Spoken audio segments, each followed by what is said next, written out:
Hello dear students, मेरा नाम है अंजलि। चलिए देखते हैं कि फीमेल्स में पीरियड्स क्यों आते हैं या हर महीने क्यों आते हैं और प्रेगनेंसी के दौरान जो है मासिक धर्म क्यों रुक जाते हैं। तो देखिए, इस टॉपिक को आपको समझना बहुत ज़्यादा ज़रूरी है क्योंकि यह जो है हर फीमेल्स के लाइफ का जो है बहुत इंपॉर्टेंट प्रोसेस है। सेकेंड पॉइंट है कि यह जो होता है नीट में और आपका बोर्ड एग्जाम में इम्पॉर्टेंट है। यह इससे बहुत सारे क्वेश्चन बनते हैं। फीमेल्स में जो है 28 डेज का जो है साइकिल, मेंस्ट्रुअल साइकिल होता है।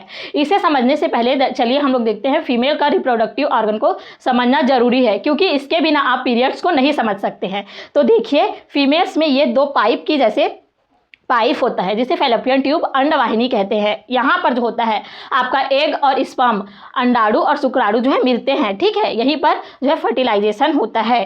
तो और यहाँ जो होता है ये है यूटेरस, यूटेरस है ये। और यहाँ पर इसके फैलोपियन ट्यूब के लास्ट में जो झालर जैसी संरचना दिखाई दे रही है, ये क्या है? फिम्बरी है। ये क्या करते हैं, एग जब रिलीज होता है तो उसे पकड़कर अंदर ले जाने का काम करता है, ठीक है।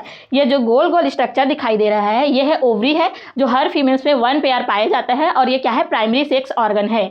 यह फीमेल का सबसे इंपॉर्टेंट ऑर्गन है जिसमें क्या होता है, एग का फॉर्मेशन होता है। इसमें बहुत सारे फॉलिकल्स होते हैं। यही क्या होता है, आगे एग का फॉर्मेशन करता है। तो देखिए क्या होगा, जब इसमें से एक एग रिलीज हो रहा है, एक बार लेफ्ट साइड से होगा, एक बार राइट साइड से एक जो है हर महीने रिलीज होगा, एक एग रिलीज होगा। तो देखिए, जब इसमें से एक एग रिलीज हो रहा है तो एक रिलीज हुआ, फिम्बरी इसको पकड़ के ले जाएगा अंडवाहिनी में, ठीक है। उसके बाद ये यहाँ पर रहेगा और मान के चलिए यहाँ पर फर्टिलाइजेशन हो गया स्पर्म से, तो ये फर्टिलाइजेशन के बाद एम्ब्रायो बनेगा। उसके बाद ये नीचे आएगा, किसमें आएगा? यूट्रस यानी कि गर्भाशय में आएगा। अब देखिए गर्भाशय में कैसे है, गर्भाशय में जो है 3 लेयर पाया जाता है। इसको जानना आपके लिए ज़रूरी है। 3 लेयर पाया जाता है। जो फर्स्ट जो लेयर होता है बाहर का लेयर, उसे हम क्या कहते हैं?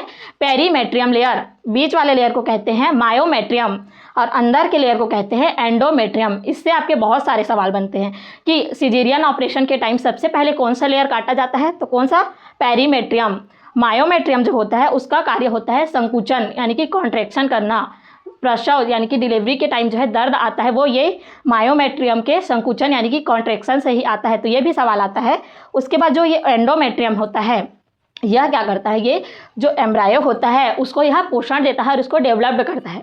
तो देखिए, इसको डेवलप करना है, इसीलिए जो ऐसे रहता है, पतला सा लेयर रहता है, वह मोटा होना शुरू हो जाता है, ठीक है। तो ये क्या हो जाएगा, 3 पॉइंट रखिए याद। यह पहले थिक हो जाएगा, मोटा, और यह क्या हो जाएगा, सॉफ्ट हो जाएगा, और क्या होगा, यह इसमें ब्लड फ्लो जो है ज़्यादा हो जाएगा, ठीक है।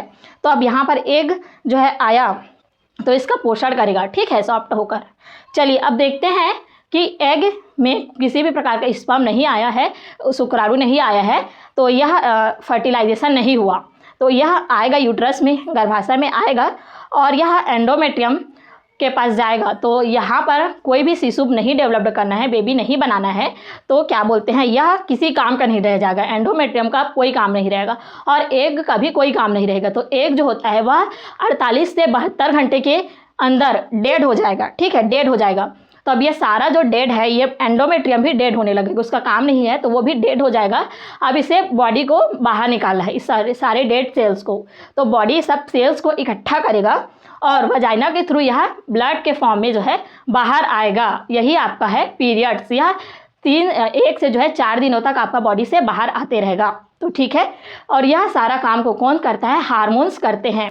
चलिए इसको स्टेप बाय स्टेप देखते हैं।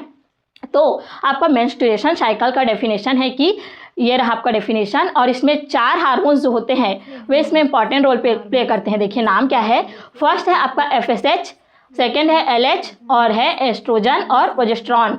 ये चारों हार्मोन को आप लोग याद रखिए। यही चारों हार्मोन जो है मेंस्ट्रुअल साइकिल को कंट्रोल करते हैं, यानी कि यही हार्मोन मेंस्ट्रुअल साइकिल को कराते हैं, ठीक है। तो देखिए फर्स्ट मेंस्ट्रुअल साइकिल में ये आपका साइकिल है, तो 1 से 4 दिनों तक, ठीक है, 1 से 4 दिनों तक क्या होगा, कोई भी तारीख से 1 से 4 दिनों तक आपका क्या होगा, ब्लीडिंग होगा, यानी कि जो भी डेड सेल है वे बॉडी से धीरे धीरे ब्लड के फॉर्म में बाहर निकल रहा है, ठीक। 13वें दिन तक जो ओवरी होता है, ओवरी में फॉलिकल निर्माण करता है। तो कौन करेगा? FSH की मदद से ओवरी में जो है फॉलिकल्स का निर्माण होगा, यानी कि वही आगे चल के एग बनेगा, एक रिलीज करेगा।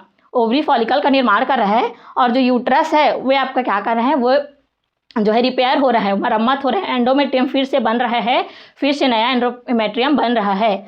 और फिर देखिए और एक और हार्मोन रिलीज होता है LH। अब 14वें दिन क्या होगा, 14वें दिन से 14 डेज से आपका क्या होगा, ओव्यूलेशन यानी कि अंड उत्सर्ग यानी कि ओवरी फॉलिकल का निर्माण करिए। अब एक एग रिलीज कर रहा है, वो कहाँ जाएगा, आपका फॉलिपन ट्यूब में जाएगा। ठीक है, उसके बाद 14 से आपका 19 दिनों तक के बीच में, इसी बीच आपका जो है प्रेगनेंसी हो सकता है, फर्टिलाइजेशन हो सकता है, अन्यथा आपका नहीं हो सकता। तो देखिए क्या होगा, 14 से आपका 19 दिन तक स्पर्म वहाँ पर है तो एग रिलीज हुआ, फैलोपियन ट्यूब में गया, दोनों का फर्टिलाइजेशन हुआ, फिर वह कहाँ आएगा, नीचे यूट्रस में वे स्थापित होंगे और एम्ब्रियो बन जाएगा। अब 26 से 28 दिनों में यदि फर्टिलाइजेशन नहीं हुआ तो ये सारे सेल्स का जो ओवम है यानी कि अंडाणु है और जो एंडोमेट्रियम में सेल है उसका कोई काम नहीं रहेगा, तो वो ब्लड के फॉर्म में फिर से बाहर निकल आएगा। इसी प्रकार से आपका जो है मेंस्ट्रुअल साइकिल का साइकिल चलते रहता है। देखिए फर्स्ट क्या होगा, आपका जो है मेंस्ट्रुएशन होगा, उसके बाद 1 से 4 दिनों तक इसमें कोई भी हार्मोन नहीं रहेगा। उसके बाद आपका क्या होगा, फॉलिकुलर फेस होगा। ठीक है, फॉलिकुलर फेस होगा 5 से 13 दिनों तक। इसमें जो है FSH और LH हार्मोन रिलीज होंगे जो क्या करेंगे, अंडाणु बनाने का काम करेंगे, उसको मैच्योर करने का काम करेंगे। ठीक है, तो ठीक 14वें दिन पीरियड के ठीक 14 डेज बाद क्या होगा, ओव्यूलेशन होगा यानी कि अंडोत्सर्ग होगा, एक बाहर आएगा, फिर वो किस में जाएगा, फैलोपियन ट्यूब में जाएगा, तो फिर ओव्यूलेशन हो गया। फिर 4th स्टेप क्या होगा आपका, फर्टिलाइजेशन होगा तो एम्ब्रायो बनेगा, फिर उसका जो है यूट्रस में ट्रांसफ़र होगा, फिर वो बढ़ेगा, यदि नहीं है तो क्या होगा, पीरियड्स हो जाएगा। इस प्रकार से यदि आपका जो है फर्टिलाइजेशन हो जाता है तो क्या बोलते हैं, पीरियड्स यानी कि मेंस्ट्रुअल साइकिल आपका नहीं होगा। ठीक है, पीरियड्स तक गर्भावस्था के दौरान आपका नहीं होगा, और नहीं होता है तो उसका कुछ काम नहीं रहता, इसलिए वह ब्लड के फॉर्म में जो है बाहर बॉडी उसको कर देती है। इस प्रकार से आपका जो है मेंस्ट्रुअल साइकिल का चक्र चलते रहता है। आई होप आपको वीडियो समझ आया होगा। इसके नेक्स्ट पार्ट में हम लोग देखेंगे कि हार्मोन किस प्रकार से इसको कंट्रोल करते हैं, थोड़ा सा डिटेल में समझेंगे। Thank you so much for watching. Video काम का लगे तो सब्सक्राइब जरूर करें।